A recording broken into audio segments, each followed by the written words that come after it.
नमस्कार। 8 मई की रात पाकिस्तान की तरफ से भारतीय सेना पर जो हमला किया गया, सीमा पर लगातार ड्रोन से पाकिस्तान हमला करने की कोशिश कर रहा था, इसको लेकर के विदेश मंत्रालय की तरफ से एक प्रेस कॉन्फ्रेंस की गई और उसमें तमाम जो हैं वो खुलासे किए गए, जिसमें बताया गया कि कैसे पाकिस्तान इंटरनेशनल बॉर्डर पर करीब 36 जगहों से घुसपैठ की कोशिश कर रहा था, हमले की कोशिश कर रहा था।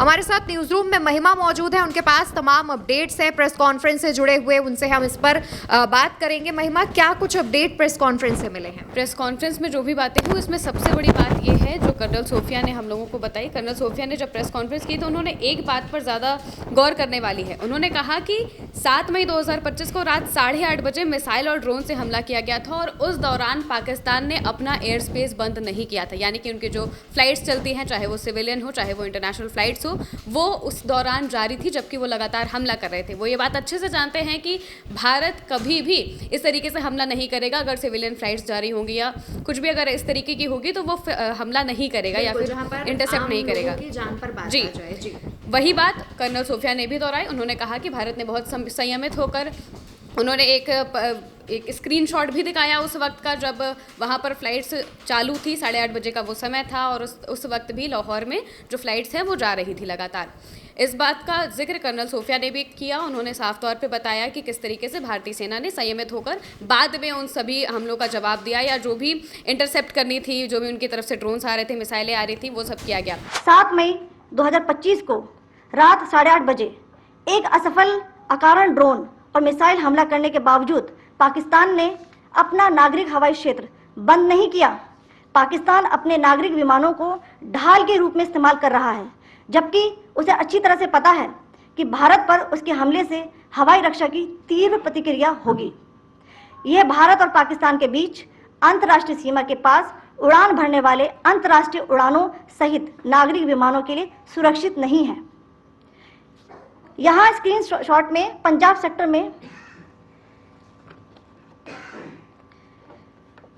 में हाई एयर डिफेंस अलर्ट स्थिति के दौरान एप्लीकेशन फ्लाइट रडार 24 का डेटा दिखाया गया है। जैसा कि आप देख रहे हैं, यहाँ पर भारतीय पक्ष का हवाई क्षेत्र घोषित बंद के कारण नागरिक हवाई यातायात से पूरी तरह से रहित है। कराची और लाहौर के बीच के हवाई अड्डे मार्ग पर नागरिक एयरलाइंस उड़ान भर रही है। हाई अलर्ट किया गया है विमान फ्लाइनेस एविएशन का एयरबस 320, जैसा कि आप यहां देख रहे हैं, जो कि शाम को 5:50 बजे दमम से शुरू हुआ और रात को 9:10 बजे लाहौर में उतरा। ये सारा डिटेल्स आप यहां देख रहे हैं, ये डिटेल्स यहां लिखा हुआ है। Can you see this?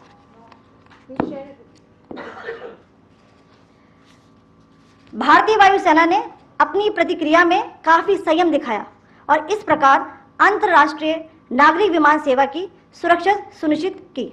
धन्यवाद। जय हिंद। इसके साथ आपने कहा कि 36 जगहों पर घुसपैठ की कोशिश की गई थी, उसे नाकाम किया गया। इसके अलावा खास तौर से ये बात बताई गई है कि 300 से 400 ड्रोन पाकिस्तान की तरफ से भारत में हमला किया गया था, ड्रोन से हमला किया गया और इनका जो उद्देश्य था वो भी बताया गया। इनका उद्देश्य खास तौर से एयर डिफेंस सिस्टम जो है हमारा, उसकी जानकारी लेना था। हालांकि इन सबको नाकाम कर दिया गया, जो भी हमले किए गए उनको नाकाम कर दिया गया। इसके साथ ही जो एक खास जानकारी है ड्रोन्स को लेकर वो ये है कि ये जो भी ड्रोन्स आए हैं वो तुर्की मेड बताए जा रहे हैं। शुरुआती जो भी जांच हुई है उनमें उन्होंने बताया है कि ये तुर्की मेड हैं। साथ ही इसके अलावा एक यूएवी भी मिला है, जो कि एक मानव रहित एक प्लेन के जैसा होता है जिसमें इंसान की ज़रूरत नहीं होती है। इस तरीके का भी कुछ मिला है जिसकी जांच की जा रही है। इसके अलावा जो अपडेट सामने आए हैं, साथ ही उन्होंने विंग कमांडर उन्होंने व्योमिका सिंह ने भी और साथ ही कर्नल सोफिया ने भी ये बात बताई है कि जब पाकिस्तान की तरफ से लगातार फायरिंग की जा रही थी, 7 मई से ही ये लगातार हो रहा है, 8 मई को भी किया गया रात में, इसमें हमारे कुछ जवान जो हैं वो घायल हुए हैं, ये बात उन्होंने बताई है। इसके अलावा जो जानकारियां उन्होंने दी है, विक्रम मिस्री ने खास तौर से एक बात कही। उन्होंने कहा कि पाकिस्तान ने काफ़ी सारी उकसाने वाली हरकतें जो हैं वो की हैं। उन्होंने रिलीजियस प्लेसेस पे हमला किया, सिख गुरुद्वारों पर हमला किया जहाँ पर जो गुरुद्वारे के प्रबंधक थे उनकी जान चली गई। क्रिश्चियन कॉलेज पर हमला किया जहां पर 2 स्टूडेंट्स की जान चली गई। इसके अलावा भी कई जगहों पर उन्होंने हमला किया। साथ ही उन्होंने ये भी कहा है कि पाकिस्तान ऐसे आरोप लगा रहा है, ये सारे जो आरोप, ये सारी जो चीज़ें हैं उनकी तरफ से हमले किए जा रहे हैं, रिलीजियस प्लेसेस पे भी, सिविलियन जो जगहें हैं वहाँ पर भी हमले किए जा रहे हैं, लेकिन इसकी जिम्मेदारी लेने की बजाय पाकिस्तान उल्टा आर्मी पर आरोप लगा रहा है। ये आरोप लगा रहा है कि अमृतसर और बाकी जगहों पर सेना खुद ही हमले कर रही है। कितनी बेवकूफ़ी वाली बात है ये भला कि सेना हमारी अपने ही जगहों पर हमला भला क्यों करेगी। ये बात उन्होंने कही, खास तौर से हाईलाइट की। इसके अलावा उनसे पूछा गया था करतारपुर कॉरिडोर को लेकर, क्योंकि पंजाब में पड़ता है ये, तो करतारपुर कॉरिडोर को लेकर जब उनसे सवाल किया गया तो उन्होंने कहा है कि फ़िलहाल उसकी सर्विसेज अभी स्थगित हैं, क्योंकि जिस तरीके के हालात चल रहे हैं बॉर्डर एरियाज़ में, जो भी गांव पड़ते हैं, जगहें पड़ती हैं, चाहे आप चंडीगढ़ ले लीजिए, राजस्थान के कुछ शहर ऐसे आते हैं जो बॉर्डर एरियाज़ में हैं, तो वहाँ पर भी स्कूल कॉलेजेस फ़िलहाल बंद किए गए हैं कुछ समय के लिए। साथ ही जो मार्केट्स हैं उन्हें भी 7 बजे के बाद बंद कर देने की बात कही गई है, ऐसे ऑर्डर्स दिए गए हैं। इसके अलावा आईएमएफ को लेकर जब उनसे पूछा गया कि आज आईएमएफ की मीटिंग होनी है, बेल आउट पाकिस्तान को मिलेगा या नहीं मिलेगा, इसको लेकर आज चर्चा होनी है, तो उस पर उन्होंने साफ तौर से कहा है कि वहाँ पर भी हम अपना पक्ष रखेंगे, अपनी बात वहाँ पर भी रखेंगे, ताकि जो बाकी देश हैं वो पाकिस्तान की करतूत को समझ सकें और उसे इतनी ज़्यादा छूट ना दी जाए। जी बिल्कुल, यानी कि देखा जाए, देखिए पाकिस्तान किस कदर जो कायराना हरकत है वो कर रहा है, भारतीय सेना पर कितना बेहुदा जो बयान है या फिर बेहुदा आरोप लगाने की कोशिश कर रहा है। इस दौरान कई और बातें हैं जो निकल कर सामने आई। प्रेस कॉन्फ्रेंस में कई बड़े खुलासे किए गए, जैसे कि बताया गया कि तुर्की के ड्रोन्स से हमला किया जा रहा है।